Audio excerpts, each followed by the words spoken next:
கால அவகாசம் நேரத்தை நாம் வீண் செய்து விடாதபடி சத்திய வசனத்திற்குள்ளே கடந்து செல்வோம்.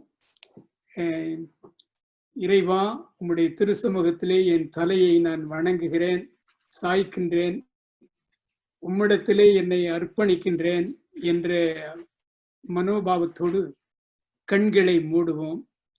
ஒரு ஜெப பாடலை கேட்போம். தலைவா உம்மை வணங்க என் தலைமேல் கரம் குவித்தே, வரமே உமை கேட்க நான் சிரமே தாழ்பணிந்தே. தலைவா உம்மை வணங்க என் தலைமேல் கரம் குவித்தே, வரமே உமை கேட்க நான் சிரமே தாழ்பணிந்தே. அகல் போல் எரியும் அன்பு அது பகல் போல் மனப்பரவும், அகல் போல் எரியும் அன்பு அது பகல் போல் மனப்பரவும்.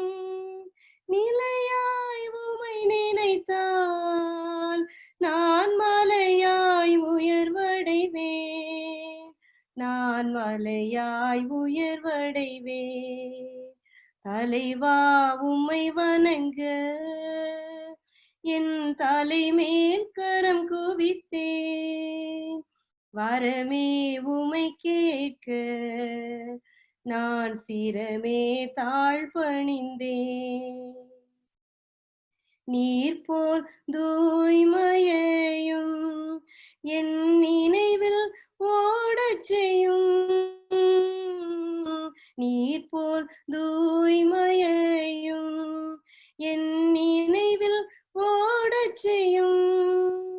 சேற்றினில் நான் விழுந்தால் என்னை சீக்கிரம் தூக்கிவிடும், என்னை சீக்கிரம் தூக்கிவிடும். தலைவா உம்மை வணங்க என் தலைமேல் கரம் குவித்தே, வரமே உமை கேட்க நான் சிரமே தாழ்பணிந்தே. ஞானத்தில் சிறந்து என்ன உயர்தானத்தில் இருந்து என்ன, ஞானத்தில் சிறந்து என்ன உயர்தானத்தில் இருந்து என்ன. தாழ்மையில் மனமில்லையே என் ஏழ்மையை என் சொல்வேன், என் ஏழ்மையை என் சொல்வேன். தலைவா உமை வணங்க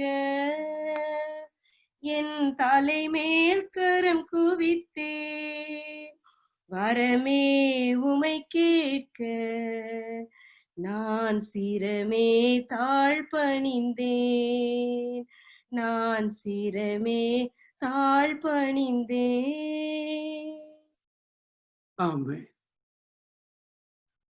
1980களில் நான் ஜேம்ஸ் ஆங்கில பள்ளியிலே படித்துக் கொண்டிருந்தேன். அது ஒரு விடுதி பள்ளி.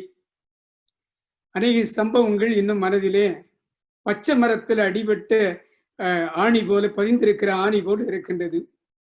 8ஆம் வகுப்பு படிக்கும் பொழுது என்னுடைய ஆசிரியர் அந்த பிடி வகுப்பு வரும் பொழுது வகுப்பில் உள்ளவர்களை எல்லாம் வெளியே சென்று அந்த ஃபுட்பால் கிரவுண்ட்ல போய் 2 குரூப்பாக பிரித்து அவர்கள் இது டீம் ஏ, இது டீம் பி, இந்த பக்கம் இருந்து அங்க அடிங்க, அந்த பக்கம் இருந்து இங்க அடிங்க என்று 2 டீமை உருவாக்குவார்கள். அப்ப அந்த 2 டீம் கேப்டனும் ஆட்களை தெரிந்தெடுப்பார்கள். நீ இந்த பக்கம், நீ இந்த பக்கம், ஒவ்வொருத்தரும் மாத்தி மாத்தி. அப்ப என் பேரை எப்போ கூப்பிடுவாங்க அப்படிங்கிறத நான் ரொம்ப ஆவலோடு காத்திருப்பேன். எனக்கு தெரிஞ்சு ஒரு நாளும் ஒரு டீம் லீடரும் என் பேரை கூப்பிட்டதே இல்லை. I will be the last person. ஏன்னா எனக்கும் தெரியும், அவங்களுக்கும் நல்லா தெரியும், அந்த வகுப்புலேயே நான் தான் சின்ன பையன், தோற்றத்திலும் வயதிலும் வளர்ச்சியிலும் எல்லாத்துலேயும் நான் தான் சின்ன பையனா இருப்பேன். எனவே யாருமே சேர்த்துக்கிற மாட்டாங்க. அப்ப அந்த பிராயத்துல ஒரு மனதுல ஒரு சின்ன ஒரு சென்ஸ் ஆஃப் ரிஜெக்ஷன், நான் கூட்டத்துல சேர்த்து கொள்ளப்பட மாட்டேன் அப்படிங்கிற ஒரு எண்ணம் எனக்குள்ளே அப்படியே இருந்தது. 8ஆம் வகுப்பு 9ஆம் வகுப்பு படிக்கிற காலத்துல எனக்கு நன்றாக தெரியும். நான் பார்த்து கொண்டிருக்கிற சகோதரர் விஜயபாண்டியன் அவர்கள் ஒரு பயங்கரமான ஃபுட்பால் பிளேயர். அவரை பார்த்தவுடன் எனக்கு இந்த ஞாபகம் வந்து விட்டது. இப்படி என்னை அப்படி கொஞ்சம் ஒதுக்குறாங்களே அப்படின்னு சொல்லும்போது கடவுள் ஒரு பக்கத்துல சொல்லுவாரு, இல்லப்பா நான் உன்னை வேற ஒரு பக்கமா வேற ஒரு வழியில நான் உன்னை அப்படியே உன்னுடைய தசைகளை நான் பக்குவப்படுத்தி கொண்டிருக்கிறேன் என்ற ஆண்டவர் சொல்லுவதும் கேட்பது உண்டு. நேற்றைய தினத்துல சிங்கப்பூர்ல எலெக்ஷன் நடந்தது. இந்த பேண்டமிக் மத்தியில ரொம்ப பாதுகாவலாக எலெக்ஷன். இந்த எலெக்ஷன் என்றாலே பல வருடங்களாக பிரதமராக இருக்கக்கூடியவர், இந்த வலிமையான ஒரு கட்சி, அவர்களுக்குள்ளே ஒரு பீதி ஏற்பட்டு விட்டது, பயம் ஏற்பட்டு விட்டது. என்னப்பா எல்லா சீட்டுக்கும் ஒரு அப்போசிஷன் வந்து விட்டதே என்று பயத்தில இருந்து விட்டார்கள். ஏன் என்றால், what if I am voted out, எனக்கு சீட்டு கிடைக்கல, எனக்கு எதிர்த்து நின்று விட்டார்கள் என்றால் என்ன செய்யறது என்று தெரியல அப்படிங்கிற ஒரு பயம் இருக்கும். எத்தனை வருடம் ஆட்சியை பிடித்திருந்தாலும் பதவியில இருந்தாலும் நமக்கு ஒரு குறிப்பிட்ட டைம்ல நேரம் நமக்கு பதவி இல்லை, ஆளுகை இல்லை, அப்படிங்கும்போது ஒரு பெரிய வருத்தம் இருக்கத்தான் செய்யும். இது சிங்கப்பூராக இருந்தாலும் இந்தியாவாக இருந்தாலும் எந்த தேசமாக இருந்தாலும் எல்லாரும் இந்த எலெக்ஷன் நேரத்துல வரும்போது என்னை மறுபடியும் தெரிந்தெடுப்பார்களா, எனக்கு முக்கியத்துவம் கொடுப்பார்களா, எனக்கு வாய்ஸ் இருக்கிறதா என்று கேட்பார்கள். இப்படி ஒரு பதவியை பிடித்து விட்டோம் என்றால் அதற்கு அடுத்து ஒருவேளை வெற்றி கிடைத்து அந்த பதவியை பிடித்து விட்டோம் என்றால் இந்த பதவியில இந்த கூட்டத்துல யாரு இடம் பெறுகிறது என்று நம்ம யோசிச்சுக்கிட்டு இருப்போம். அந்த ஆளுகை செய்கிறவர்களும் என்னுடைய கேபினட்ல யாரெல்லாம் இருப்பார்கள் என்று யோசனை செய்து கொண்டிருப்பார்கள். நான் இதையெல்லாம் தமிழ்ல தான் உங்கள் மத்தியிலே படைக்க வேண்டும் என்று நினைத்தேன். ஆனால் என்னுடைய அறிவு பற்றாக்குறை நிமித்தம் நான் தமிழாக்கம் அதை சரியாக செய்ய முடியவில்லை, நேரமும் இல்லை. ஆகவே சகித்துக் கொள்ளுங்கள், ஆங்கிலத்தில் தான் இருக்கிறது, ஆனால் நான் தமிழில் பேசுவேன். இந்த பவர் பாயிண்ட் அத்தனையும் ஆங்கிலத்தில் தான் இருக்கிறது. சில படங்கள் நான் சீக்கிரமாக சொல்ல வேண்டியதை சொல்ல வேண்டும் என்றபடியினால நான் இதை பயன்படுத்த வேண்டியது இருக்கிறது. நீங்கள் என் நிமித்தம் இதை சகித்துக் கொள்ளுங்கள். சரி, நாம் கதைக்கு செல்ல போகிறோம். நாம் படபடப்பாக இருக்கிறது என்னவென்றால், என்னை இந்த கூட்டத்திலே சேர்த்துக் கொள்வார்களா?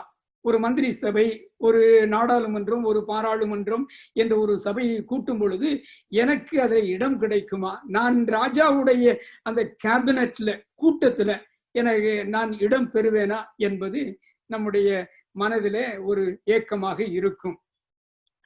வேதாகமத்துல இப்படி நல்ல ராஜா, the best king of Israel என்று அழைக்கப்படுகிற தாவீது ராஜாவுக்கு ஒரு நெருக்கடி வந்து விட்டது.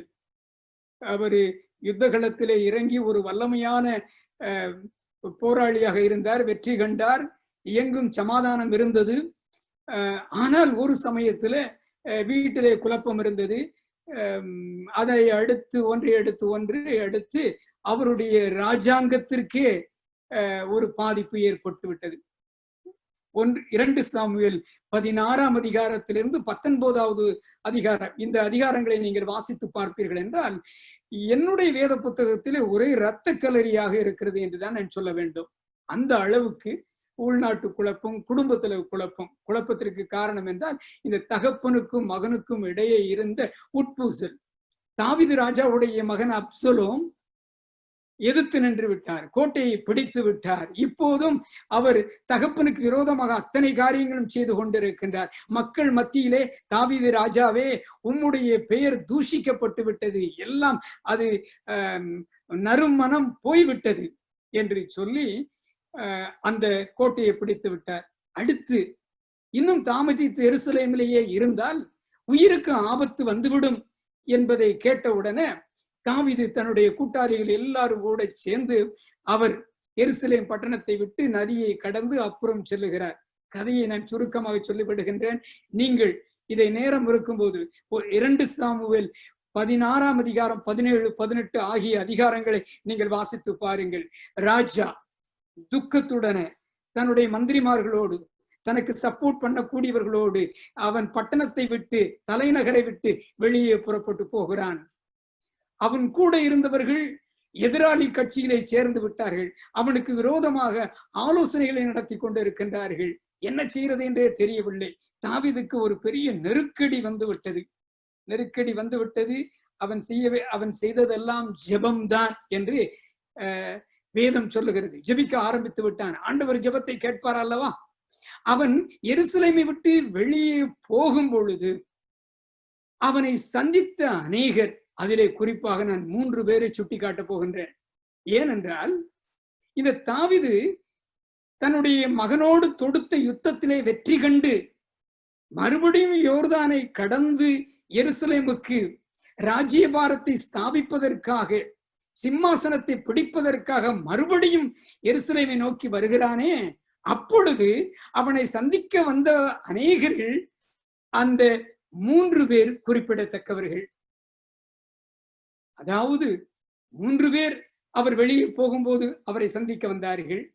அதே 3 பேர் அவர் உள்ளே வரும் பொழுது, ராஜ்யபாரத்தை ஸ்தாபிக்க வரும்போது சந்திக்க வருகின்றார்கள். ஆகவே நம்முடைய எண்ணமெல்லாம் அந்த 3 பேர்ல இருக்க போகிறது. நான் மறுபடியும் சொல்லிவிடுகின்றேன். அங்கே ஒரு சிவில் வார் என்றே சொல்லலாம். எங்கு பார்த்தாலும் குழப்பங்கள். நான் என்னத்தை தெரிந்து கொண்டேனோ அதற்கு ஏற்ற மாதிரி வாழ்க்கையிலே எதிர்பார்ப்புகளும் இருக்கிறது. அதை தவிர்க்கவே முடியாது. அரசன் துக்க பயத்தோடு அவன் போகிறான். இந்த 2 சாமுவேல் 19ஆம் அதிகாரத்திற்கு வந்து விடுங்கள். 2 சாமுவேல் 19ஆம் அதிகாரத்துல 3 பேர் அவன் எருசலேமை விட்டு கடந்து சென்றானே, அந்த 3 பேர் அவன் ராஜ்யபாரத்தை மறுபடியும் வெற்றி பெற்றவராக பிடிக்க வரும்போது சந்திக்க வருகின்றார்கள். அந்த 3 பேர் யார்? இந்த வெற்றி பயணத்துல தன்னுடைய கேபினெட், தன்னுடைய சட்டசபை, அந்த பாராளுமன்றம், தன்னை சுத்தி இருக்கக்கூடிய அந்த மந்திரிமார்கள், அவர்களை யார் என்று நியமிக்க வேண்டிய அந்த ஒரு சூழ்நிலையில, வெற்றியை கொண்டாட வேண்டிய அந்த நிலையில ராஜா இந்த 3 பேரை சந்திக்கின்றார். இதுல முதலாவது நபர் ஷிமேய். இந்த ஷிமேய்னா யாரு தெரியுமா? அவரு சூழ்நிலையை தனக்கு சாதகமாக்கி கொண்டு அந்த சூழ்நிலைக்கு அதிகாரியாகி விடுவார். அப்படி என்றால் ஒரு குறிப்பிட்ட இடத்திலே அவர் இருக்கிறார் என்றால் அவர்தான் பெரியாளாக தன்னை காட்டிக் கொள்ளுவார். பெரியாளாகுவதற்கு என்னென்னலாம் செய்ய வேண்டுமோ அத்தனை வித்தைகளையும் அவர் செய்து விடுவார். அதாவது ஒரு பஸ்ஸை நடத்தி செல்வதற்கு, ஓட்டி செல்வதற்கு ஸ்டீரிங் தேவைப்படும். ஒரு ஏரோப்ளேனை கடத்தி செல்வதற்கு அந்த காக்பிட், பைலட் இருக்கக்கூடிய அந்த சீட்டு தேவைப்படும். அங்க போய் அவர் உட்கார்ந்து கொள்வார். அந்த இடத்துல எல்லாருடைய கண்களும் அந்த ஷிமேயை பார்க்கக்கூடிய அளவுக்கு ஆகிவிடும். இந்த ஷிமேய் யாரு? ஷிமேயை பத்தி சொல்லணும் அப்படின்னா 18ஆம் அதிகாரத்துல ஷிமேயை பத்தி சொல்லப்பட்டிருக்கிறது. இவன் சவுலுடைய கூட்டத்தை சேர்ந்தவன், சவுலுக்கு சொந்தக்காரன். அவன் சவுலுக்காக போராடுகிறவனாக தன்னை காட்டிக் கொள்ளுகிறான். எப்படி தெரியுமா? அரசனே, நீ சவுல் நல்ல மன்னன் தான், அவனை எதிர்த்து நீ நின்று விட்டாய். நீ ஒரு இரத்த பிரியன், உன்னுடைய கரத்திலே இரத்தக்கரைகள் தான் இருக்கின்றது. நீ உன்னுடைய தேசத்தை ஆள தெரியவில்லை, உனக்கு உன்னுடைய பிள்ளைகளை சரியாக வளர்க்க தெரியவில்லை, உன்னுடைய குடும்பத்திலேயே குழப்பம் வந்து விட்டது, உன்னுடைய மகனே உன்னை எதிர்த்து நின்று விட்டான் என்று ஷிமேய் கற்களை கையிலே எடுத்துக்கொண்டு தாவீது மேல எரிகிறான். எப்ப தாவீது துக்கத்தோட தலையில துண்டை போட்டுக்கிட்டு அவன் எருசலேமை விட்டு தன்னுடைய மகனுக்கு பயந்து வெளியே ஓடும்போது அவன் கையில சாபமான வார்த்தைகள், கொடூரமான வார்த்தைகள் எரிகின்றான். நான் இதை நினைக்கும் போது எனக்கு இன்னொன்னு கூட ஞாபகம் வரும். சில நேரம் நம்முடைய ட்விட்டர் வார் என்று சொல்லுவார்கள், நம்முடைய சோசியல் மீடியாவிலையும் இப்படி ஒருவர் எதிர்த்து நாம் பேசிக்கொண்டே இருப்போம். இது ஷிமேயுடைய ப்ராப்ளம். அது மாத்திரமல்ல, அந்த சீமைய பக்கத்துல இருந்த தளபதி, ராஜாவே உம்மை தூஷிக்கின்ற இவனை நான் கொன்று விடட்டுமா? ராஜா சொன்னாரு, அப்படி நீ செய்ய வேண்டாம்ப்பா, ஒருவேளை இது ஆண்டவருடைய சித்தமா இருக்கலாம், இத்தனை வேதனைகளையும் இத்தனை அவமானங்களையும் நான் சகிப்பது என்று அரசன் சகித்து கொண்டான். இந்த சீமை என்ன செய்தான் தெரியுமா? அரசன் வெற்றி பெற்று மறுபடியும் எருசலேமுக்கு திரும்பும் போது, அந்த யோர்தானை கடந்து எருசலேமுக்கு திரும்பும் போது அவன் ஓடி வருகிறான். ஓடி வந்து இந்த அரசனுக்கு முன்பதாக அவன் தாழ விழுகின்றான். பாருங்களேன், முகங்குப்புற விழுந்து அவன் தன்னை அப்படியே டோட்டலா சரண்டர் ஆகிறான். நீங்க போய் அந்த வேத வசனத்தை நீங்கள் வாசித்து பார்க்க வேண்டும். தன்னை அப்படியே முழுமையாக அர்ப்பணிக்கின்றான். அது மாத்திரமல்ல, அவன் என்ன செய்யறான் தெரியுமா? அவனுடைய வார்த்தைகள்ல அப்படியே முகஸ்துதி காட்டுறவன் போல, ராஜாவே நீர் எனக்கு ராஜா, நீர் மிகவும் அற்புதமான ராஜா என்று ராஜாவை பற்றி ரொம்ப அழகான வார்த்தைகளை சொல்லிவிடுகிறான். அது மாத்திரமல்ல, 17வது வசனத்தை நான் வாசிக்கிறேன். 17, 18, 19. அவர்கள் ராஜாவின் வீட்டாரை இக்கரைப்படுத்தவும். 19ஆம் அதிகாரம் 2 சாமுவேல் 19ஆம் அதிகாரம் 18வது வசனம். அவன் விரும்பும் காரியத்துக்கு உதவவும் ஒரு படகு இக்கரையில் வந்தது. சீமையை யோர்தானை கடக்க போகிற ராஜாவுக்கு முன்பாக தாழ விழுந்து ராஜாவை நோக்கி, என் ஆண்டவன் என் அக்கிரமத்தை என் மேல் சுமத்தாமலும் ராஜாவாகிய என் ஆண்டவன் எருசலேமில் இருந்து புறப்பட்டு வருகிற நாளிலே உமது அடியான் செய்த துரோகத்தை ராஜா நினைக்காமலும் தமது மனதில் வைக்காமலும் இருப்பாராக. உமது அடியானாகிய நான் பாவம் செய்தேன் என்று அறிந்திருக்கிறேன். இப்போதும் ராஜாவாகிய என் ஆண்டவனுக்கு எதிர்கொண்டு வர யோசிப்பு வீட்டார் அனைவருக்கும் நான் இன்று முந்திக் கொண்டேன். சீமேயு ஃபேக்டர், சீமேயுடைய சுபாவம் என்ன தெரியுமா? கொஞ்ச நாட்களுக்கு முன்பாக அவன் எப்படி பிஹேவ் பண்ணினான், எப்படி நடந்து கொண்டான் என்பதை முற்றிலும் மறந்தவனாக, கரங்களிலே கற்களை எடுத்து தாவீது மீது எறிந்தானே, எரியும் போது தாவீதுடைய மேனியிலே கோரைகள் விழுந்ததே, காயங்கள் பட்டதே, அதையும் மறந்தவனாக, தான் நடந்து கொண்ட விதத்தை முற்றிலும் மறந்தவனாக இப்பொழுது ராஜாவிடத்திலே வந்து, ராஜாவே நீர் திரும்பி வருகிறீர் என்பதை கேள்விப்பட்ட உடனே அந்த யூதா குடும்பத்தினர் இவர்களுக்கு, அந்த இஸ்ரவேல் குடும்பத்தினர் இவர்களுக்கு முந்தி வந்தது நான் அல்லவா? அப்படின்னா, நான் தானே உங்களை அதிகமா நான் நேசிக்கிறேன், நான் முந்தி கொண்டேன், நான் செய்த தப்ப நீங்க கணக்குல வைத்துக் கொள்ளாதீர்கள் என்று அவன் சொன்னாராம். அது மாத்திரமல்ல, முகங்குப்புற விழுந்து சொன்னாராம், நான் தான் முதன்மையான ஆள் என்பதை அவன் குறிப்பிட்டானாம். அப்ப பக்கத்துல இருந்த அந்த அபிஷாய், ராஜாவே நான் அவனை ஒரே ஒரு குத்தி நான் கொன்றுவேன், ஏன்னா அவன் மனம் திரும்புதல், உண்மையான மனம் திரும்புதல் கிடையாது. எருசலேமை விட்டு ராஜா வெளியே போகும்போதே அவன் செத்திருக்கணும், ராஜா உயிரோட விட்டுட்டாரு.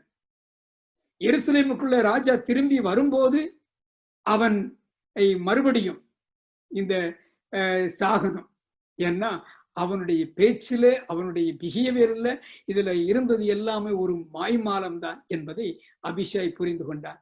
ஆனா ராஜா என்ன சொன்னாரு தெரியுமா? சீமை, நீ மன்னிக்கப்பட்டாய், நீ மரிப்பதில்லை என்று சொன்னார். 23வது வசனம் சொல்லுகிறது, ராஜா சீமேயியை பார்த்து நீ சாவதில்லை என்று அவனுக்கு ஆணையிட்டான். இந்த முதலாவது பீஸ் உங்க கண்ணு முன்னால நான் கொண்டு வந்து வைக்கணும் அப்படின்னு சொல்ற இந்த முதலாவது பீஸ் என்ன அப்படின்னு, யாருன்னா சீமேயி. ராஜ சமூகத்துல, ராஜ பார்வையில, ராஜாவுடைய நீதி என்ற அந்த தராசுல அவன் அழிக்கப்படக்கூடியவன், அவன் சாகக்கூடியவன், அவன் உயிர் பிழைத்து இருப்பதற்கு தகுதி இல்லாதவன். ஆனால் அரசன் அவனுக்கு உயிர் பிச்சை கொடுத்து நீ சாவதில்லை என்று ஆணையிட்டானா. இதுக்கு என்ன காரணம் இருக்கும்? நான் நினைக்கிறேன், இந்த தாவீது அரசனுடைய உள்ளத்துல இருக்கக்கூடிய தெய்வ பண்புகளில் சிறந்த பண்பாகிய அன்பு, அந்த அன்பின் சாராம்சமாகிய மன்னிக்கும் சுபாவம், அந்த அன்பு அப்படியே ஒளி வீசுகின்றது. அது அவள் என்ன சொல்றான், நான் உன்னை மன்னித்து விட்டேன். இயேசுவானவர் அவருடைய ஊழிய காலங்கள்ல அவருக்கு முன்னால வந்து என் பாவங்களை மன்னியுங்கள் என்று கேட்கும் போது மனது வாடி நொந்து நூலாகி நான் தவறு செய்து விட்டேன் என்று சொல்லுவார்கள் என்றால் உன் பாவம் மன்னிக்கப்பட்டது என்று சொல்லுவாராம். அப்படி மன்னிக்கப்பட்டது என்று இயேசு சொல்லும் போது பரலோகத்தில் உள்ள இருக்கின்ற அந்த கோடான கோடி தேவதூதர்கள் தங்களுடைய கிண்ணறங்களை, வீணைகளையும், இசைக்கருவிகளையும் எடுத்துக்கொண்டு அவர்கள் சந்தோஷத்தோடு பாட்டு பாடுவார்களாம். இயேசுவுக்கு சந்தோஷம் அதிகமாக கிடைக்குமா எப்பொழுது ஒரு பாவி மன்னிக்கப்படுகிறான் என்ற ஒரு நிலை வரும்போது. அப்ப இந்த தாவீது ஏன் மன்னித்தார்? அவர் வெற்றியை கொண்டாடுகிறார். அபிஷாயை பார்த்து சொல்றாரு, இன்றைக்கு ஆண்டவர் நமக்கு வெற்றி கொடுத்த நாள் அல்லவா, இறைவன் எனக்கு உயிர் பிச்சை கொடுத்த நாள் அல்லவா, இறைவன் என்னுடைய உயிரை காப்பாற்றி இருக்கிறாரே என்று சொல்லி அவர் என்ன சொல்றார், நான் வெற்றி கொண்டாடுகிறேன், நான் மன்னிக்கத்தான் செய்ய வேண்டும். மன்னிக்கிறவர் அன்பு உள்ளத்துல இருந்து அன்பு பொங்கி வழியுமா. அப்ப என்ன நடக்கும் தெரியுமா? நான் கண்டு கொண்டேன் 3 மிக முக்கியமான விஷயங்கள் நடக்குமா. அன்றைக்கு இயல்பாக இருந்த கலாச்சாரம், பண்பாடு என்ன தெரியுமா? Did for dot. Did for dot என்றால் கண்ணுக்கு கண்ணு, மூக்குக்கு மூக்கு, பல்லுக்கு பல்லு. நீ என்னுடைய முதுக சொரியலைன்னா நானும் உனக்கு சொரிய மாட்டேன். நீ என்னை எங்கேயாவது போட்டு கொடுப்பேன்னா நானும் உன்னை போட்டு கொடுத்துருவேன். நீ மோசமானவனா, நானும் மோசமானவன். நீ அப்படி செய்தையா, நான் இப்படி செய்வேன். வெஞ்சன்ஸ், அதாவது பலிக்கு பலி வாங்குவது. இது இஸ்ரவேலர்கள் மத்தியில் இருந்த ஒரு கலாச்சாரமாக இருந்தது, ஏற்றுக்கொள்ளக்கூடிய ஒரு பண்பாடாக இருந்தது. மோசையுடைய பிரமாணங்களிலே அது அங்குமிங்குமாக இருந்து அது தப்பும் தவறுமாக அது பயன்படுத்தப்படக்கூடிய ஒரு பண்பாடாக இருந்தது. கண்ணுக்கு கண், பல்லுக்கு பல் என்பது. ஆனால் ஒரு மனிதனுடைய உள்ளத்துல தெய்வீக அன்பு குடிகொள்ளும் என்றால் அந்த மனிதனுடைய கொண்டாட்டத்தின் சாராம்சம், தன்மை எப்படி இருக்கும் தெரியுமா? I will reverse the situation, நான் அதை மாற்றி அமைப்பேன். கண்ணுக்கு கண்ணு அப்படிலாம் கிடையாது, பல்லுக்கு பல்லு அப்படிலாம் கிடையாது. நீ என்ன ஒரு கண்ணத்துல அறைந்தால் நான் மறுகண்ணத்தை திருப்பி கொடுப்பேன். கற்களை உன் கையில ஏந்தி சரமாரியாக என் மீது நீ வீசிக்கொண்டு என்னை காயப்படுத்தி கொண்டு இருந்தாயே, எனக்கு நேரம் கிடைக்கும் போது நான் பார்த்துக்கிறேன் அப்படின்னு நான் உனக்கு உன்னை பலி வாங்குறது கிடையாது. நான் உன் மீது அன்பு காட்டுகிறேன், நீ சாவதில்லை என்று சொன்னாராம். He forgave the wretched. மிகவும் பரிதபிக்கப்பட்ட அந்த சீமையை தாவீது மன்னித்தான். அது மாத்திரமல்ல, நீ வாழலாம்ப்பா, என்னுடைய தேசத்துல நீ குடிமகனாக இருக்கலாம், எங்கேயாவது ஒரு இடத்துல போய் நீ வாழத்தான் வேண்டும் என்று வாழ்வாதாரத்தையும் கொடுத்து வாழ்வதற்கு வாய்ப்பையும் கொடுத்து அந்த ரிஜெக்டட் பீஸ அகாமடேட் பண்ணிக்கிட்டாரா, அந்த ரெட்சட் பீஸ மன்னித்து விட்டாரா. இதுதான் தாவீதுடைய உள்ளத்துல இருந்து வந்த அன்பு. அவன் யோர்தானை கடக்கிறான், எருசலேமுக்கு போய் அந்த சிம்மாசனத்தை, தன்னுடைய கேபினட்டை அவன் எஸ்டாப்ளிஷ் பண்ணணும். அப்பம்போது அவன் தன்னுடைய ராஜ்யத்தில் சேர்த்து கொண்டவர்களில் ஒருவர் சீமையும். ஏன் சீமையும் கற்களை ஏந்திக்கிட்டான் அப்படின்னா அவனுடைய உள்ளத்துல ஒரு சென்ஸ் ஆஃப் இன்செக்யூரிட்டி இருந்துச்சு. அந்த எதெல்லாம் அழகா இருக்கிறதோ அதையெல்லாம் இந்த இன்செக்யூரிட்டி, என்னை யாருமே பாதுகாக்கலை, எனக்கு முக்கியத்துவம் இல்லை அப்படிங்கிற ஒரு எண்ணம் அதை கெடுத்து விடுமா.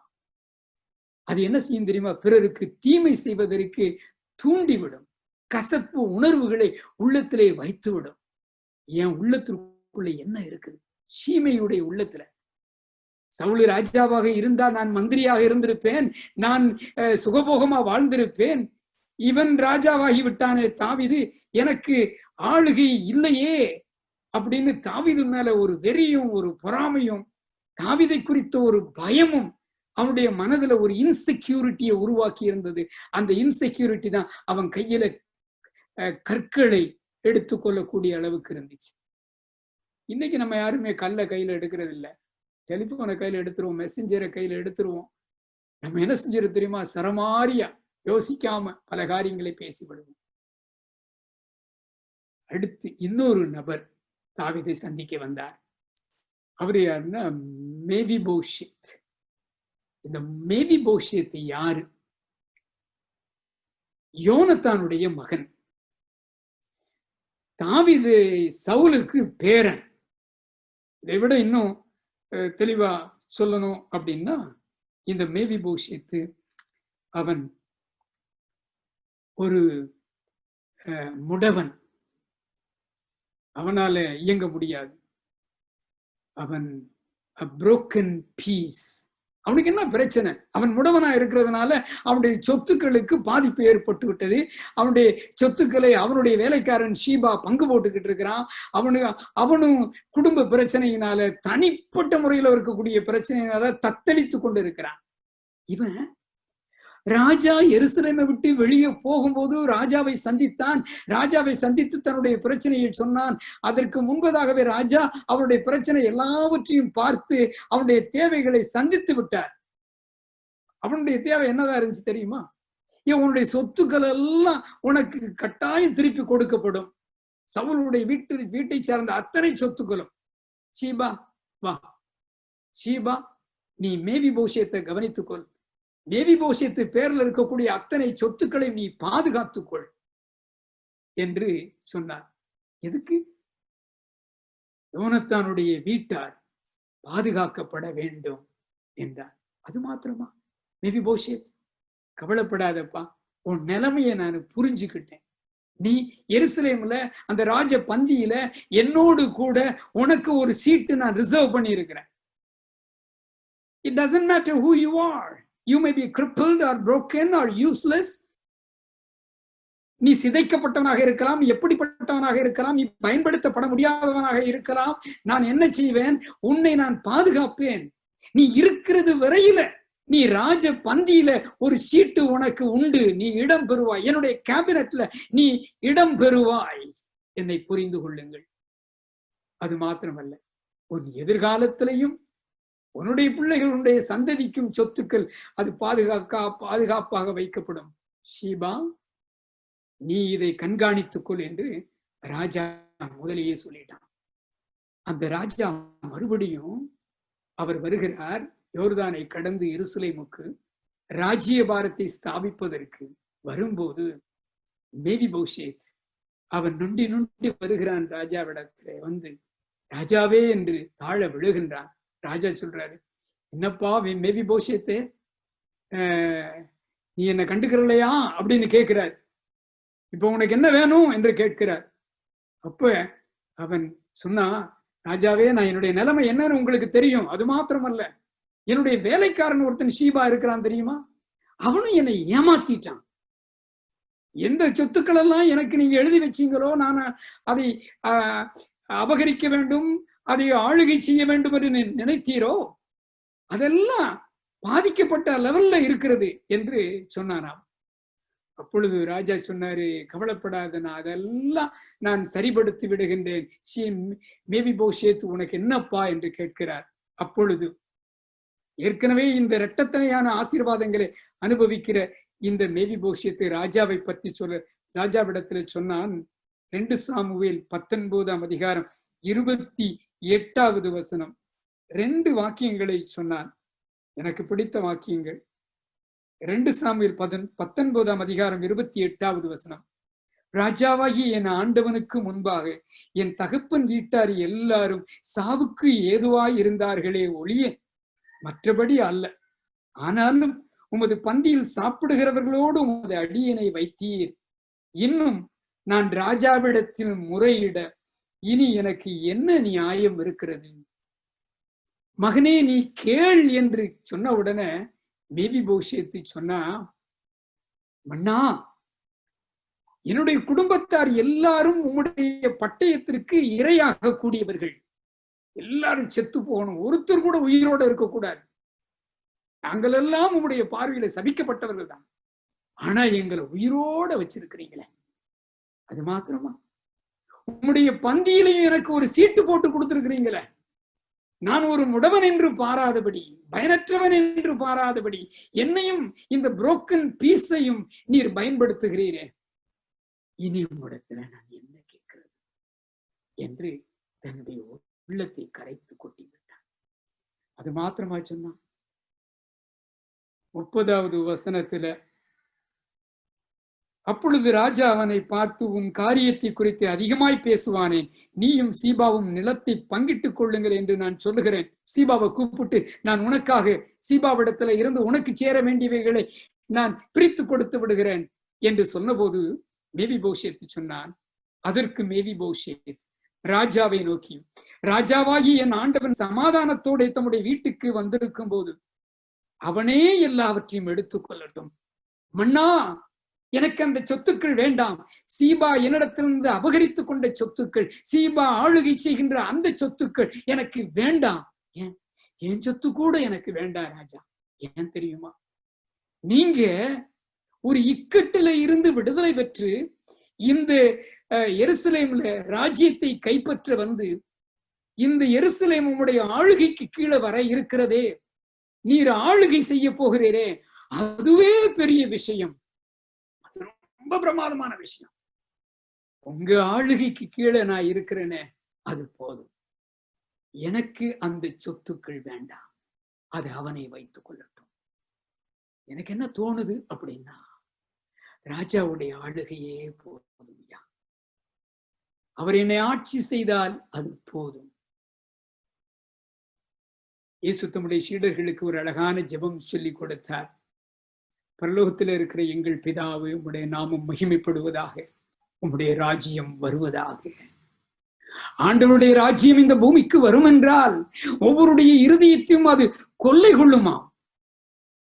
கலிலேய வீதிகளிலே அந்த புழுதி படிந்த நாற்றம் எடுத்த அந்த பகுதியிலே இயேசு உலாவி தெரிந்தார். கலிலேய கடற்கரைக்கு அவர் வந்தார். அங்கே ஒரு பழமையான ஒரு படகு, அந்த படகிலே ஒருவன் கரடுமுரடானவன் இருந்தார். அந்த கரடுமுரடான அவனுடைய படகுகளை கொஞ்சம் இடம் கேட்டார். இவர் பார்ப்பதற்கு அற்புத மனிதராக இருக்கிறாரே, இவருடைய முகத்திலே ஏதோ ஒளி பிரகாசமாக இருக்கிறதே, இவர் போதகராக இருக்கிறார், இவர் என்ன சொல்ல போகிறார், வாரும் இந்த படகுக்குள்ளே வாரும் என்று அவரை உள்ளே அழைத்து கொண்டான். கரடுமுரடான பேதுரு, a man of rough and tough edges, அந்த படகுக்குள்ள வந்துட்டாரு. வந்த உடனே அந்த பேதுருடைய உள்ளத்திற்குள் இடம் பிடிக்கின்றார். பேதுருவை தொடுகின்றார், தட்டுகின்றார், சுரண்டுகின்றார். பேதுருவே, உன்னுடைய இல்லத்திற்குள் எனக்கு இடம் கொடுத்து விட்டாய், உன்னுடைய ஜோனுக்குள்ள என்னை, எல்கைக்குள்ளே என்னை சேர்த்து கொண்டாய். அது போதாது மகனே, நான் உன்னுடைய உள்ளத்திற்குள் வர வேண்டும். ஏனென்றால் உன்னுடைய சிந்தனைகள், உன்னுடைய கருத்துக்கள், உன்னுடைய பண்பாடுகள், உன்னுடைய இயல்புகள், உன்னுடைய சுபாவங்கள் அத்தனையும் என்னுடைய ஆட்சிக்கு கீழே கொண்டு வர வேண்டும். I must become the absolute of your life.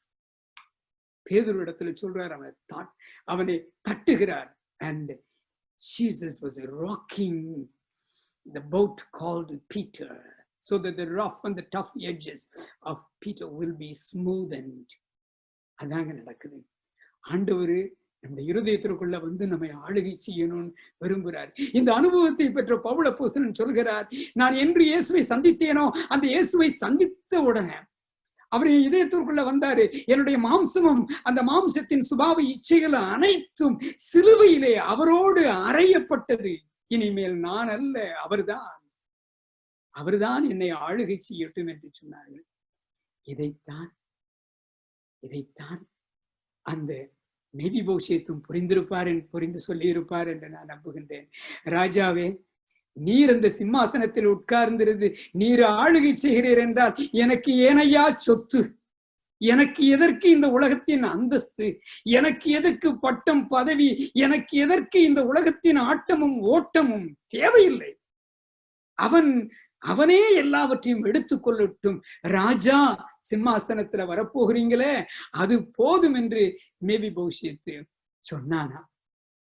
மேவிபோஷேத்து ஒரு முடவன், அவனு ராஜா. அவன் முடவன் என்று பாராதபடி அவனை புரிந்து கொண்டு அவனை சேர்த்து கொண்டாராம். ஒரு சீட்டு ஒதுங்கி இருக்குது, உனக்கு நான் ரிசர்வ் பண்ணி இருக்கிறேன்ப்பா, நீ லேட்டா வந்தாலும் பரவாயில்ல, உனக்கு எவ்வளவு குறைகள் இருந்தாலும் பரவாயில்ல, இமோஷனலி, பிசிக்கலி, ஸ்பிரிச்சுவலி, சோசியலி, என்ன ரீதியிலையும் நீ எவ்வளவு சிதைக்கப்பட்டு இருந்தாலும் பரவாயில்ல, உன் உள்ளம் இந்த ராஜாவை சார்ந்து இருக்கிறதே, யூ வில் பி அகாமடேட்டட். அதாங்க வெற்றியை கொண்டாடுகிற அந்த ராஜாவுடைய பண்பின் வெளிப்பாடு இதுதான் அப்படின்னா அதுல எந்த சந்தேகமும் கிடையாது. The broken piece was accommodated into the kingdom. ராஜாவுடைய கேபினட்ல இன்னைக்கு நான் வெற்றி பெற்று அந்த இடத்தை பிடிச்சிட்டேன்னா என்னுடைய கூட்டத்துல யார் இருக்கிறாங்க அப்படிங்கிறத நான் அப்படியே ஒரு இன்வெஸ்டிகேட் பண்ணுவேன், ஒரு இன்வென்ட்ரி எடுப்பேன். அதுல ஏதாவது கலைகள் இருந்தால் அதை நான் என்ன செஞ்சிருவேன், கலை எடுத்துருவேன். எனக்கு பிரியமானவங்க தான் என் கூட்டத்துல இருக்கணும், எனக்கு லாபத்தை கொண்டு வருகிறவர்கள் தான் எனக்கு என் கூட்டத்துல இருக்கணும். I cannot accommodate any enemy in my camp. அதுதான் என்னுடைய மாம்ச சுபாவம். ஆனா தெய்வீக பண்புகளை கொண்டு அந்த ராஜா இவனையும் சேர்த்து கொண்டார். ஏன் சேர்த்துக்கிட்டாரு? நான் நினைக்கிறேன் 20 வருஷத்திற்கு முன்பதாகவே தான் முதலாவது ராஜ்யபாரத்தை பிடிப்பதற்கு 20 வருஷத்திற்கு முன்பதாகவே தாவீது அபிஷேகம் பண்ணப்பட்டான். அபிஷேகம் பண்ணப்பட்டவனுக்கு உடனே அங்க எருசலேம்ல இடம் கிடைச்சிருச்சா? இல்ல இல்ல. சிம்மாசனத்தை தொட முடிஞ்சிச்சா? இல்ல. பக்கத்துல கூட வர முடியவில்லை. அவன் ஒரு காடுகள்லையும் குகையிலையும் அவன் அப்படியே அவன் அலைந்து தெரிந்து கொண்டிருந்தான். அவனுடைய உயிரை சவுல் வேட்டையாடிக்கிட்டு இருந்தாரு. கடவுள் சொன்னாரு, நீ இந்த ராஜ்யபாரத்தை பிடிப்பு அப்படின்னு வாக்குத்தத்தம் கொடுத்தாரு. அந்த தெய்வம் உண்மையுள்ளவரு. 20 வருடம் கழிச்சு அந்த வாக்குத்தத்தத்தை நிறைவேற்றினாரு. எப்ரான்ல தாவீது அரசனானார். அப்ப தாவீதுக்கு தெரியும், என் அரசன், என் ராஜாதி ராஜா, அவர் கொடுக்கின்ற வாக்குத்தத்தத்தை நிறைவேற்றுவதிலே அவர் உண்மையுள்ளவர். அதுபோல நானும் என்னுடைய சிநேகிதனாகி அந்த யோனத்தானுக்கு ஒரு வாக்குத்தத்தம் கொடுத்தேனே, கவனன்ட், ஒரு உடன்படிக்கை செய்தேனே.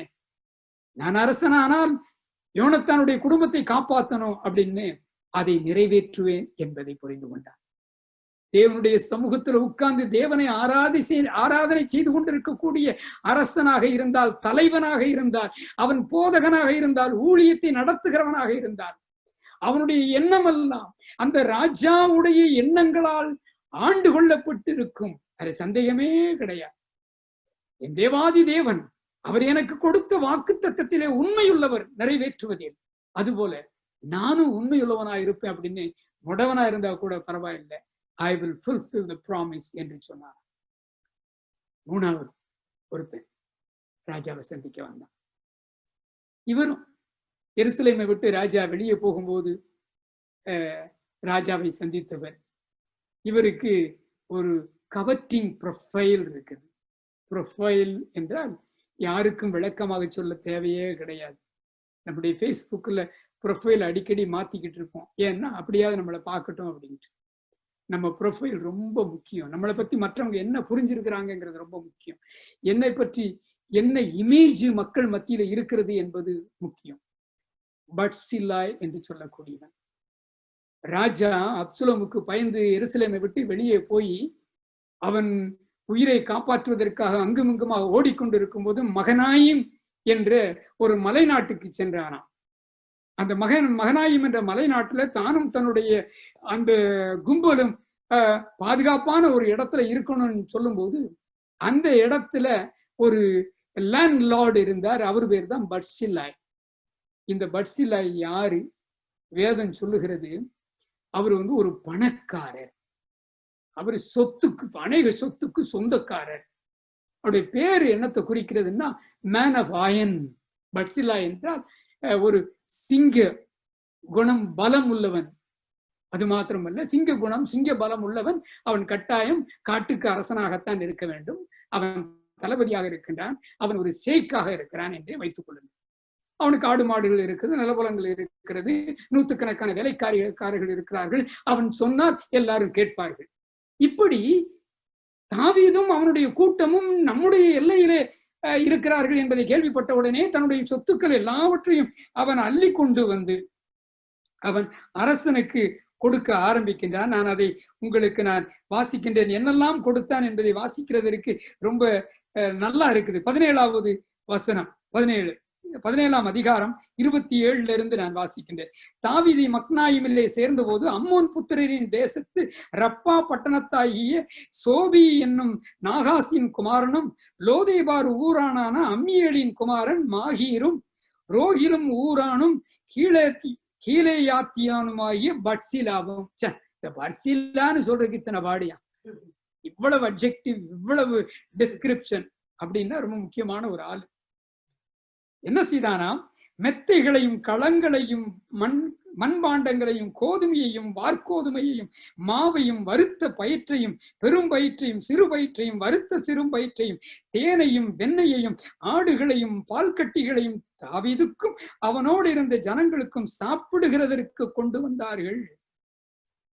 அந்த ஜனங்கள் வனாந்தரத்திலே பசியும் இளைப்பும் தவனுமாய் இருப்பார்கள் என்று இப்படி செய்தார்கள். அப்ப தாவீதையும் தாவீதுடைய கும்பலையும் காப்பாத்தினது யாரு? பட்சிலாவுடைய சொத்து தான் காப்பாத்தி இருக்கு. அந்த லிஸ்ட்ல போடும்போது ஒருவேளை அவர் ஒரு இந்தியரா இருந்தா சப்பாத்தி பூரி கிழங்கு அதெல்லாம் சேர்த்திருந்திருப்பார். எல்லாம் பட்டினியும் பசியுமா இருக்கிறார்களே, இளைஞர்கள் இருக்கிறார்களே, காப்பாத்து. அப்ப அந்த கூட்டத்தில் உள்ளவங்க சொல்லி இருப்பாங்க, பட்சிலான்னு ஒருத்தர் மாத்திரம் இல்லாம இருந்தா நாங்க செத்து போய் இருந்திருப்போம் என்று கூட சொல்லி இருந்திருப்பார்கள். இவன் தான் பட்சிலா. இந்த பட்சிலா 2 முறை அப்பியர் ஆகிறான். அந்த ஒரு முறை அப்பியர் ஆகிறதை நான் சொல்லிவிட்டேன். To appropriate appearance, apt appearance. அந்த முதல் அப்பியரன்ஸ் என்னன்னா, ராஜாவையும் ராஜாவுடைய கூட்டத்தையும் பாதுகாக்கிறதுக்காக. அவர் 2வது அப்பியர் ஆகிறார். அது என்ன தெரியுமா? ராஜா அவரு எலெக்ஷன்ல ஜெயிச்சிட்டாரு, தன்னுடைய மகனை வென்று விட்டார். இப்பொழுது ராஜ்யபாரத்தை ஸ்திரப்படுத்துவதற்காக யோர்தானை கடந்து அவர் எருசலேமுக்கு வந்து கொண்டிருக்கிறார். அவர் வரும்போது ராஜாவும் ராஜாவுடைய அந்த கூட்டத்தாருடைய மனதிலே என்ன ஓடிக்கிட்டு இருக்கும் தெரியுமா? இனி யாரெல்லாம் நம்முடைய கும்பல்ல சேர்த்துக்கிறனோ, ஒரு அகித்தோப்பில் மாதிரி ஒரு ஆளை விட்டு வைக்கப்படாது. நம்ம கூட்டத்திலேயே இருந்து நமக்கு குழிபறித்தவர்கள் யார் என்பதை பட்டியல் போட்டுக்கொண்டு அவர்கள் ஒதுக்கி வைத்துக் கொண்டே கேபினட்டை எப்படி செட் பண்ணுவது என்று யோசனை செய்து கொண்டே வந்து கொண்டிருப்பார்கள். அப்போது பட்சிலாய் வருகிறார். பட்சிலாய் வந்த உடனே ராஜா பட்சிலாயுடைய முகத்தை பார்க்கிறார். இந்த 19வது அதிகாரத்தை நீங்க கையில எடுத்துக்கிறணும் அப்படின்னு நான் விரும்புகிறேன். 31வது வசனத்துல இருந்து பட்சிலாவை பற்றி சொல்லப்படுகிறது. கீலேயாத்தியனாகிய பட்சிலாவும் ரோகிலிமிலிருந்து வந்து யோர்தான் மட்டும் ராஜாவை வழிவிட்டு அனுப்ப அவனோட கூட யோர்தானின் துறை மட்டும் கடந்து வந்தான். இந்த இடத்துல அதை இந்த கதையை எழுதுகிறவர் சொல்லுகிறார், பட்சிலா 80 வயது சென்ற கிழவனாயிருந்தான். ராஜா மக்னாயிமிலே தங்கியிருக்கும் மட்டும் அவனை பராமரித்து வந்தான். அவன் மகா பெரிய மனுஷனாயிருந்தான். அதை மறுபடியும் ஞாபகப்படுத்தி நமக்கு சுட்டி காட்டுகிறாரு. ராஜா மக்னாயிம்ல காஞ்சு போய்கிட்டு இருந்தாரு. காஞ்சு போன இடத்துல கொஞ்சம் தண்ணியை ஊத்தி அந்த இடத்துல பசுமையாக்கி விட்டார் பட்சிலா. வயசு 80, மகா பெரிய ஐஸ்வர்யவானாக இருந்தார். அப்ப இப்படிப்பட்ட ஒரு கவர்ட்டிங் பர்சனாலிட்டி, அந்த கவர்ட்டிங் பர்சனாலிட்டியில இருந்த குணலட்சணம் ரொம்ப அற்புதமான ஒரு குணலட்சணம். நான் ரொம்ப வேகமான அதை சொல்லி முடிச்சிட போறேன். The resources that the Lord has entrusted to you or to build the kingdom of God. உன் கையிலே ஆண்டவர் கொடுத்திருக்கக்கூடிய சொத்துக்கள் தேவனுடைய ராஜ்யத்தை கட்டுவதற்குத்தான். இதைத்தான் பட்சிலாய் மாடல் என்று சொல்லலாம். பணத்திற்கு வலிமை உண்டு, சொத்துக்களை சேகரிப்பதற்கு, ஒரு முதலீட்டுக்கு இன்னும் அதிகமான சொத்துக்களை சேகரிப்பதற்கு வலிமை உண்டு. அந்த சொத்துக்களை வைத்து தேவனுடைய ராஜ்யத்தை நாம் கட்ட வேண்டும். இந்த தன்மை அவனுக்கு இருந்துச்சு. அதனாலதான் என்கிட்ட இருக்கிறத நானு தேவனுடைய ராஜ்யத்தை கட்டுவதற்கு கொடுப்பேன் என்று சொன்னான். அவன்கிட்ட இன்னொரு வேல்யூ என்ன தெரியுமா? Expecting repayment for what is given boosts self exaltation. எனக்கு கொடுத்ததுக்கு நான் மறுபடியும் எதையும் திருப்பி பெற்றுக்கொள்ள மாட்டேன் என்று அவன் மறுத்து விட்டான். ராஜாவை பார்த்து சொல்லுகிறான், ராஜாவே நான் நல்லவனா நடந்துகிட்டதுனால தானே, நான் கொடுத்ததுனால தானே, எங்க வீட்டுக்கு வந்து உங்களை நான் பொத்தி பராமரித்து பாதுகாத்ததுனால தானே இப்பொழுது எனக்கு நன்மை செய்ய விரும்புறீங்க. ராஜாவே, திருப்பி செலுத்துவது நல்லது அல்ல, அது என்னுடைய சுயத்தை மேன்மைப்படுத்துவது ஆகும். Let the lesser privileged ones be blessed என்று அவன் கருத்துள்ளவனாக இருந்தான். நான் எப்படி இருந்திருப்பேன் தெரியுமா? நான் அன்னைக்கு உனக்கு இவ்வளவு கொடுத்தேன், ரெசிப்ட் வரல, அப்ரிசியேஷன் வரல, அப்பாயின்மெண்ட் வரல, இன்கிரிமெண்ட் வரல, என்னை கண்டுக்கிறவே இல்லை, நான் கொடுத்ததை கவனிக்கவே இல்லை. நான் கொடுக்கும்போது எதிர்பார்ப்போடு கொடுக்கிறேன். ஆனா இந்த பர்ஷிலாய் அப்படி இல்லவா? ஒரு வயதானவனுக்குரிய அடையாளம் அதுதான். ஒரு மகா பெரிய மனிதனுக்கு அடையாளம் இதுதான். அவன் என்ன சொன்னான்? எனக்கு வயசாயிருச்சு, பெண்கள் பாடுகிற பாடலை ரசிக்க முடியாது, சுவையான பதார்த்தங்களை ருசிக்க முடியாது, நான் ராஜ அந்தஸ்துகளை அனுபவிக்க முடியாது, என்னுடைய வயதையும் என்னுடைய குறைபாடுகளையும் நான் ஏற்றுக்கொள்கிறேன். I will accept my age and the limitation. It is a sign of maturity. Let the younger ones take over. நம்பால் ரிட்டையர்ட் ஆனாலும் விட மாட்டான். எத்தனை இடத்தை பிடிக்க முடியுமோ பிடிச்சு சேர்த்துக்கிடுவான். இன்னும் 4 பேர் வளரணும் ஐயா, இன்னும் 4 பேர் முன்னால வரணுமே என்ற எண்ணமே இருக்காது. உசுறு போகிறது வரையில நான் தான் கத்திக்கிட்டே இருப்பேன், நான் தான் பெரிய ஆளாகிக்கிட்டே இருப்பான் என்று அவர்கள் பிடித்த இடத்தை பிடித்து கொண்டிருப்பார்கள். அவர்களை எப்படி பெரிய மனிதன் என்று சொல்லுவது, அவர்களை எப்படி மகா பெரிய மனிதன் என்று சொல்லுவது, முதிர்ச்சியானவர்கள் என்று சொல்லுவது? முதிர்ச்சிக்கு அடையாளம் என்ன தெரியுமா? விட்டு கொடுப்பது, முடிவை சந்தோஷத்தோட எதிர்பார்ப்பது. பர்சிலாய் சொன்னா, எங்க முப்பிதாக்களுடைய கல்லறை பக்கத்துல நான் போய் குடியிருக்கிறேன், என் காலம் கடந்துருச்சு அப்படின்னு சொன்னான். என்ன சொல்றான் தெரியுமா ராஜாவை பார்த்து? Sorry, I cannot make it, I cannot be of any use to you. அரசனே, என்னால உங்களுக்கு எந்த புண்ணியமும் கிடையாது, ஆனா நீங்க எனக்கு நன்மை செய்யணும்னு விரும்புறீங்க, என்னால எந்த புண்ணியமும் கிடையாது அரசனே என்று சொன்னான். ராஜா அவனை பார்த்து என்ன சொன்னாரு தெரியுமா? அப்ரிஷியேட் பண்ணி, நான் உனக்கு என்ன வேணும் கேளு அப்படின்னு கேட்டார். அவன் ஒன்று கேட்டான், நான் அதை வாசிக்க போகின்றேன். அவன் என்ன கேட்டான் தெரியுமா? நான் என் ஊரிலே மரித்து என் தாய் தகப்பன் கல்லறையிலே அடக்கம் பண்ணப்படும்படிக்கு உமது அடியான் திரும்பி போகட்டும். ஆனாலும் இதோ உமது அடியானாகிய கிம்காம் ராஜாவாகிய என் ஆண்டவனோட கூட வருவான், உம்முடைய பார்வைக்கு நலமானபடி அவனுக்கு செய்யும் என்றான். கிம்காம் என் வேலைக்காரன், என் வீட்டிலேயே வளரக்கூடியவன், எனக்கு கூட இருக்கக்கூடியவன், என்னை விட பல வழிகளிலே குறைந்தவன், சிறுவன், அவன் வளரணும், அவன் பெரிய ஆள் ஆகணும். ராஜாவே, எனக்கு நீங்க இவ்வளவு அந்தஸ்துல கொடுத்தீங்கன்னா என்னாலையும் செய்ய முடியாது. அந்த போஸ்ட், அந்த பொசிஷனை மாத்திரம் நான் பிடிச்சுக்கலாம், ஆனா எனக்கு அந்த ஒரு திறமையெல்லாம் கிடையாது ராஜாவே, நான் அதை ஒத்துக்கிறேன். Let the younger generation grow என்று சொல்லி இன்னொருத்தரை கிம்காமை அறிமுகப்படுத்துகிறான். ராஜா என்ன சொன்னார் தெரியும்? அப்பொழுது ராஜா, கிம்காம் என்னோட கூட வரட்டும், உன் பார்வைக்கு நலமானபடியே நான் அவனுக்கு நடப்பித்து நீ என்னிடத்தில் வேண்டிக் கொண்டதையெல்லாம் நான் உனக்கு செய்வேன் என்றான்.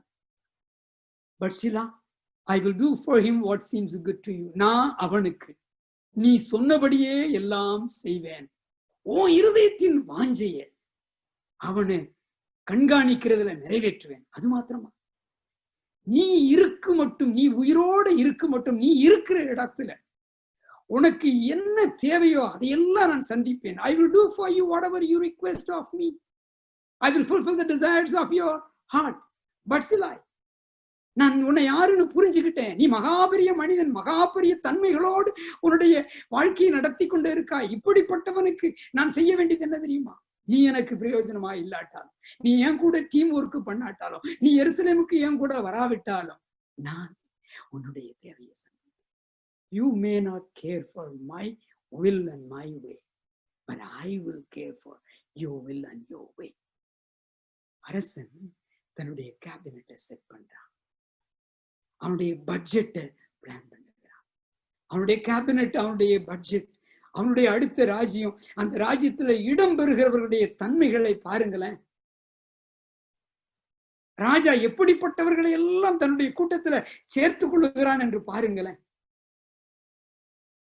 ஒருத்தன் சொல்றான், ராஜாவே, உமக்கு விரோதமாய் நான் பாவம் செய்தேன், ராஜாவே நான் முடவனாய் இருக்கிறேன், ராஜாவே நான் உமக்கு பிரயோஜனமற்றவன்.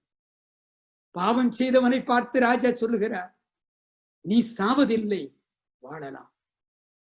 முடவனை பார்த்து ராஜா சொல்லுகிறார், என் பந்தியிலே உனக்கு ஒரு இடம் உண்டு, பாப்பா உன் முகத்தை நான் பார்க்கணும், உன்னுடைய அந்த முடத்தனத்தை, கிரிப்பிள்னஸை நான் பார்க்க போறதில்லை, உன் முகத்தை பார்க்கணும். என்னுடைய தெய்வமே என் இதயத்தை தான் பார்த்தார், என்னுடைய சரீர தோற்றத்தை அவர் பார்க்க. நீ எனக்கு பிரயோஜனமற்றவன் என்று நீ சொல்லுகிறாயே பட்சிலா, நீ நான் சொன்னதை கேட்க மாட்டேன்னு சொன்னையே, ஆனா நீ சொன்னதெல்லாம் நான் கேட்கிறேன். உன்னுடைய இருதயத்தின் வாஞ்சியை நான் நிறைவேற்றுகிறேன். இதுதான்ப்பா என்று அந்த அரசன் சொல்லுகிறார்.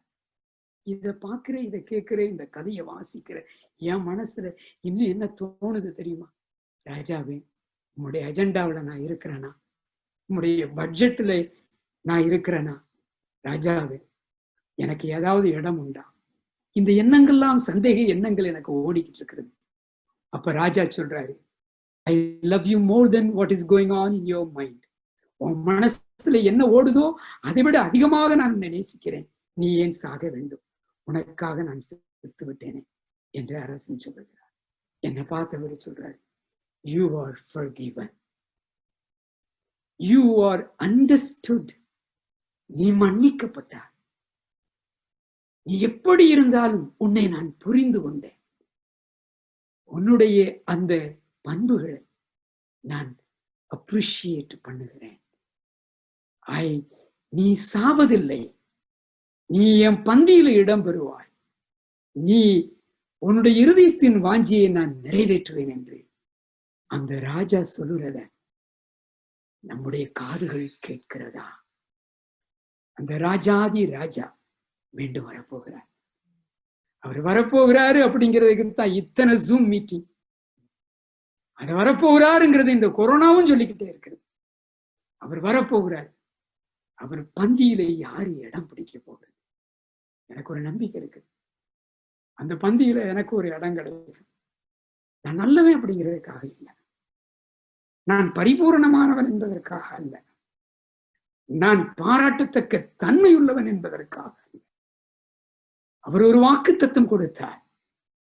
அவருடைய நாமத்தின் மேல் விசுவாசம் உள்ளவர்களாய் அவரை ஏற்றுக்கொண்டவர்கள் எத்தனை பேர்களோ அத்தனை பேர்களும் பாவம் செய்து வழிவிலகி அப்படியே தடுமாறிக்கொண்டிருந்தாலும், முடவர்களாக இருந்தாலும், அவர்களால் அந்த அரசனுடைய அந்த சேனையில கூட சேர்ந்து வேலை செய்ய முடியாதவர்களாக இருந்தாலும், ஒரு காலத்துல நான் அவருடைய நாமத்தை ஏற்றுக்கொண்டேனே, அத்தனை பேர்களும் அவருடைய பிள்ளைகளாகும்படி அவர் அவர்களுக்கு அதிகாரம் கொடுத்தார் என்று தேவன் வாக்குத்தத்தம் பண்ணாரு.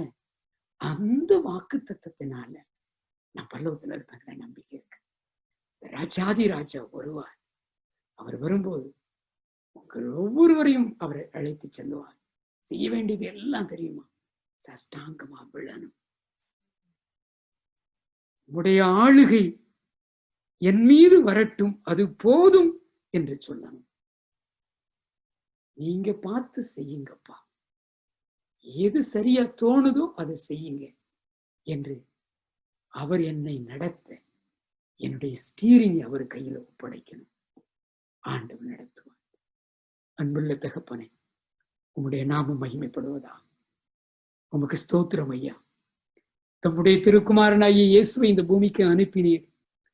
பொழுதி படிந்த அந்த கலிலேய வீதிகளிலே அவர் நடந்து திரிந்து பாழ்பட்ட நெஞ்சங்களையும் உள்ளங்களையும் அவர் தொட்டு தடவி, யார் எப்படி இருந்தாலும் அவர்களை தேவராஜ்யத்தின் பிள்ளைகளாக திடப்படுத்தி, உன் பாவங்கள் மன்னிக்கப்பட்டது என்று அவர் திடப்படுத்தினார்.